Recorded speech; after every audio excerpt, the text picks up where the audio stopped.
In the spotlight today is Michael Gerson, an op-ed columnist with The Washington Post and a former aide and speechwriter to President George W. Bush. He's recently accepted a new challenge to serve on the advisory council of Spotlight on Poverty and Opportunity. We feel pretty lucky. Welcome, Michael. Good to be with you. Our first question is a top-line question. What's your take on the campaign so far and the issues of poverty and opportunity? Well, I think the top line here is that the discussion is incomplete.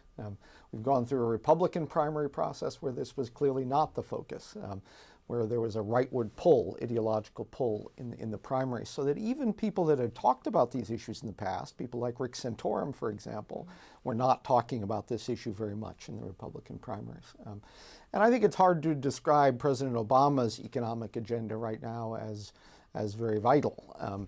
He has had a lot of opposition, but he also is focused on middle-class issues. If you look at his last State of the Union address, does not talk particularly much about poverty issues, opportunity issues. And so I think we're, right now it's not very fertile, but that can change before this election finishes. Well, on this fertility question, is it because possibly advisors and campaign consultants are saying that discussing poverty and opportunity is a liability and not an advantage? I think there's some truth to that. If you look at the advice that Democratic campaign advisors have provided for decades now, it's often been talk about the middle class. That's where the votes are. Don't necessarily talk about issues at the very bottom. And Republicans, of course, have just gone through a Tea Party revolt. They've had a significant rightward movement in their ideological center of gravity. And we've had a huge debate in the aftermath of health care and the stimulus package on the size and role of government, a polarizing ideological debate on the size and role of government that's really dominated and overwhelmed a lot of these other serious policy debates about how you might encourage mobility in our capitalist economic system. You know, both Obama and Romney have spoken about jobs in different ways, but they've both tackled the issue of jobs a bit. They really don't draw much of a relationship to families that are struggling to make ends meet or poverty per se. Do you think we'll see this? Why do you think that's happening? Well, I think Republicans and Democrats often talk past one another on these issues. Republicans like to talk about economic growth. I think we'll hear more of that from Romney. He's going to have a positive message of economic growth.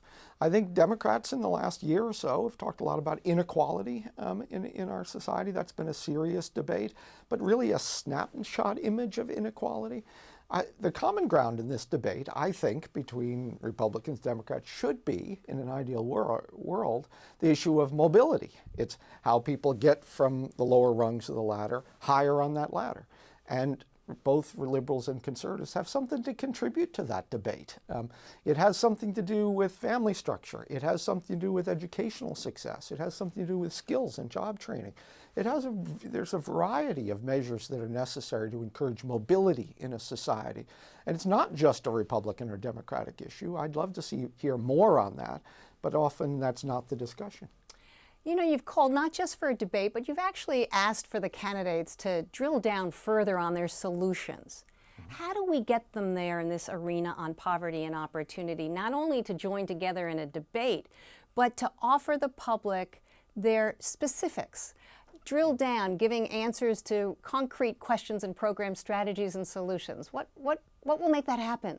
Well, it's a difficulty on a variety of issues in modern politics. You have a media that's very, very focused on the nuts and bolts of the horse race aspects of American politics. And then, you have a ideological debate that's often sound bites and superficial.